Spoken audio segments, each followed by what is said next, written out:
Hi ಎಲ್ರಿಗೂ ನಮಸ್ಕಾರ. ನಾನಿವತ್ತು ಹೊಸ್ಲು ಪೂಜೆ ಮಾಡಿ ಕಾಮಕಸ್ತೂರಿ ಪತ್ರೆ ಇಲ್ಲ ತುಳಸಿ ಪತ್ರೆನ ಇಕ್ಕಿ ಬಾಗಿಲಿಗೆ ಅರಿಶಿನ ಹಚ್ಬಿಟ್ಟು ಬೆಳಗ್ಗೆ ನಾನು ರೆಡಿ ಮಾಡ್ತೀನಿ. ಆಮೇಲೆ ಬಾಗಿಲು ಹೊಸ್ಲು ಇದಾದಮೇಲೆ ನಾನು ಸ್ವಲ್ಪ ತಿಂಡಿಗೆ ಅವಲಕ್ಕಿ ಮಾಡ್ಕೊಂಡಿದ್ದೆ. ಅವಲಕ್ಕಿ ಮಾಡೋದಕ್ಕೆ ವೀಡಿಯೋ ಅಷ್ಟು ಇದು ಮಾಡಲಿಲ್ಲ, ಎಲ್ಲ ರೆಡಿ ಆದಮೇಲೆ ಮಾಡ್ಕೊಂಡೆ. ತಿಂಡಿಗೆ ಅವಲಕ್ಕಿ ಈರುಳ್ಳಿ ಮೆಣಸಿನ್ಕಾಯಿ ಎಲ್ಲ ಹಾಕ್ಬಿಟ್ಟು ಸ್ವಲ್ಪ ಖಾರವಾಗಿ ಅವಲಕ್ಕಿ ಮಾಡಿದ್ದೆ. ಹಾಗೆ ಇವತ್ತು ಸಾಂಬಾರಿಗೆ ಅಂತ ಹೇಳ್ಬಿಟ್ಟು ಬೆಂಡೆಕಾಯಿ ಗೊಜ್ಜು ಮಾಡೋಣ ಅಂತ, ಅದು ನಮ್ಮಲ್ಲೇ ಬಿಟ್ಟಿತ್ತು. ಇಬ್ಬರಿಗೆ ಅಷ್ಟು ಸಾಕಾಗುತ್ತೆ ಅಂತ ಹೇಳ್ಬಿಟ್ಟು ಬೆಂಡೆಕಾಯಿ ಗೊಜ್ಜೆ ಮಾಡಿಬಿಡೋಣ ಅಂತ ಹೇಳ್ಬಿಟ್ಟು ಟೊಮೊಟೊ, ಕಾಯಿ ತುರಿ ಮತ್ತು ಬೆಳ್ಳುಳ್ಳಿನ ಹಾಕ್ಬಿಟ್ಟು ರುಬ್ಕೊತೀನಿ.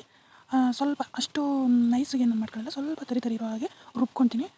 ರುಬ್ಕೊಂಡ್ಬಿಟ್ಟು ಅದನ್ನು ಒಂದು ಕಡೆ ಇಟ್ಕೊಂಡು ಆಮೇಲೆ ಬೆಂಡೆಕಾಯಿ ಹಚ್ಬಿಟ್ಟು ಅದನ್ನು ಫ್ರೈ ಮಾಡಿಬಿಟ್ಟು ಸ್ವಲ್ಪ ಅದು ಲೋಳೆ ಇರುತ್ತಲ್ಲ ಅದೆಲ್ಲ ಹೋಗಬೇಕು. ಫ್ರೈ ಮಾಡಿಬಿಟ್ಟು ಆಮೇಲೆ ಒಗ್ಗರಣೆಗೆ ಎಣ್ಣೆ ಮತ್ತು ಸಾಸಿವೆನ ಹಾಕಿ ಅದು ಚಿಟಪಟ ಅಂತ ಸಾಸಿವೆ ಸಿಡಿಬೇಕು. ಇಲ್ಲಾಂದ್ರೆ ಹಂಗೆ ಹಾಕಿದ್ರೆ ತಿನ್ನುವಾಗೆಲ್ಲ ಹಂಗೆ ಸಿಗ್ತಾ ಇರ್ತೈತೆ ಅದು ಸಾಂಬಾರಲ್ಲಿ.